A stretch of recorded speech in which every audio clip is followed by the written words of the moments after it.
Boa noite, telespectador do Grande ABC. Nessa noite nós temos a honra de estar recebendo o professor, o embaixador, o deputado, o ministro Delfim Neto. Ele vai falar sobre os problemas econômicos, mas evidentemente com uma visão relacionada ao Grande ABC, essa região nossa que está realmente nesse momento enfrentando dificuldades, muitos galpões vazios, esvaziamento econômico da região. Enfim, nós vamos discutir um pouco da economia nacional e economia regional. Boa noite, deputado Delfim Neto. Boa noite, Salles. Muito obrigado pela oportunidade que me dá de conversar com os ouvintes e telespectadores do ABC. Delfim Neto, qual a sua visão sobre o Grande ABC? O que é o Grande ABC hoje, considerando a época que o senhor era ministro e hoje, qual é a sua opinião, o futuro do Grande ABC?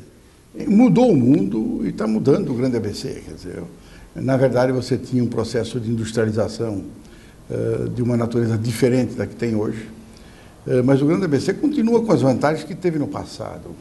Na verdade, o Grande ABC tem uma mão de obra extremamente preparada, tem uma estrutura e uma infraestrutura capaz de sustentar o desenvolvimento mesmo no novo regime, em que mudaram as relações trabalhistas de um lado e as relações de produção do outro. De forma que eu tenho uma grande esperança de que o ABC vai continuar a se ajustar, como está se ajustando.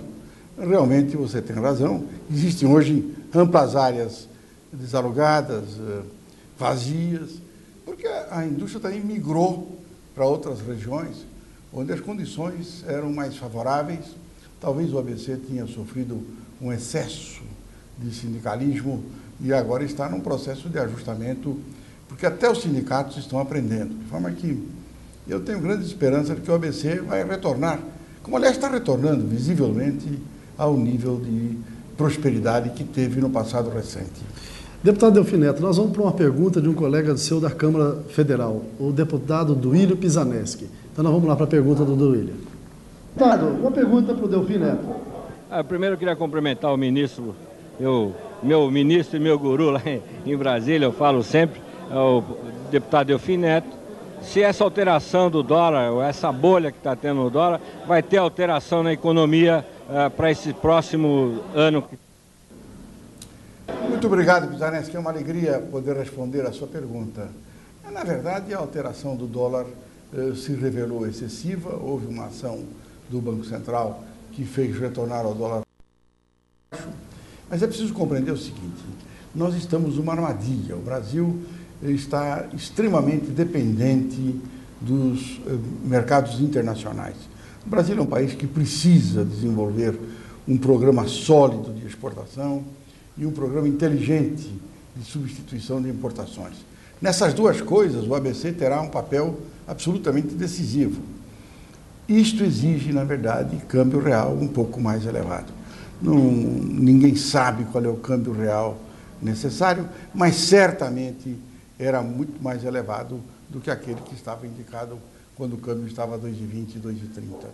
Eu suspeito que o equilíbrio do câmbio é menor do que o atual, da cotação atual, talvez a gente vai para uns 2,60, uma coisa parecida com isso.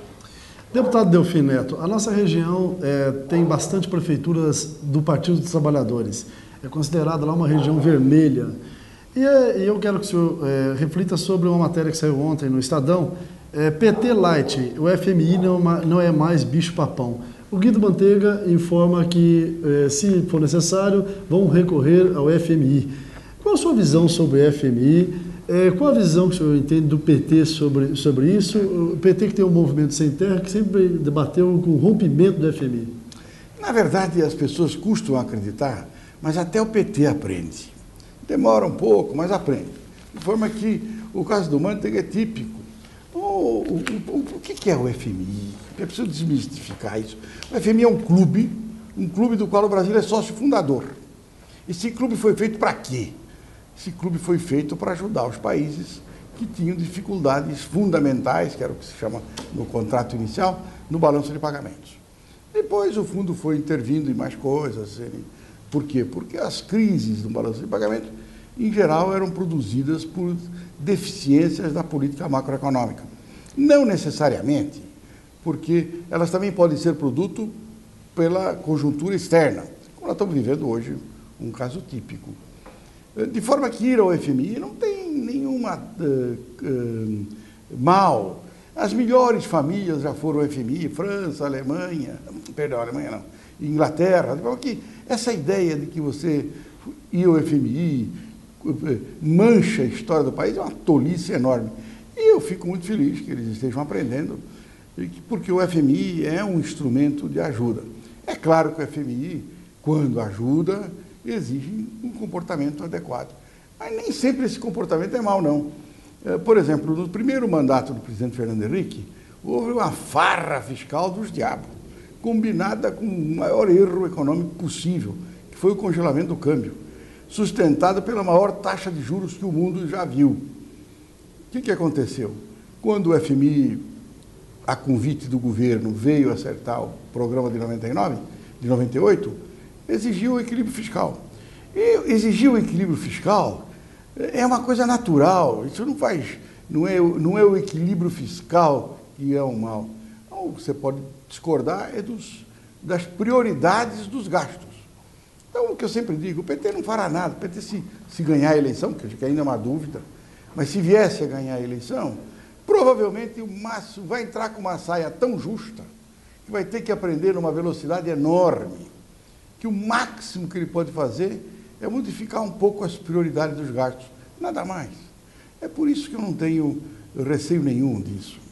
Agora, deputado, a lei de responsabilidade fiscal, o senhor acha que foi um bem ou um mal para esse país? Segundo a posição do PT, novamente, principalmente a nível de São Paulo, ela não é muito de apoiar a questão da lei de responsabilidade fiscal. Qual é a visão do senhor sobre isso? A lei de responsabilidade fiscal foi a coisa mais fundamental feita, também por inspiração do FMI. Não foi o governo que inventou isso, não. Essa é uma lei que hoje percorre todos os caminhos dos países emergentes. É simplesmente uma lei que obriga a responsabilidade no gasto público. Nada mais do que isto. Exige, na verdade, o equilíbrio, impede que você faça dívidas de maneira irresponsável. A lei é boa. Talvez tenha um pouco de exagero aqui e lá, porque você fixa, inclusive, quotas ou percentagens de gasto pelos poderes dos estados. No caso de São Paulo, por exemplo, é visível que o 6% fixado pela lei de responsabilidade fiscal é incapaz de produzir um judiciário calmo, tranquilo, que possa trabalhar. Mas esse é um problema que tem que ser resolvido no Estado. Aquilo é o mínimo ou é o máximo, tá certo, que você pode gastar, mas há processos de acomodação. De forma que eu acho o seguinte, a lei de responsabilidade fiscal é um instrumento fundamental.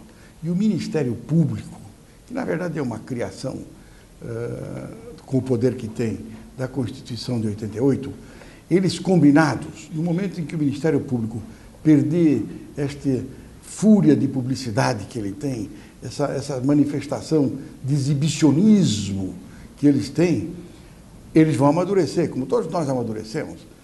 Combinada esta lei com um Ministério Público mais amadurecido, nós vamos ter, na verdade, o equilíbrio fiscal no país. Isso é absolutamente fundamental para o desenvolvimento econômico.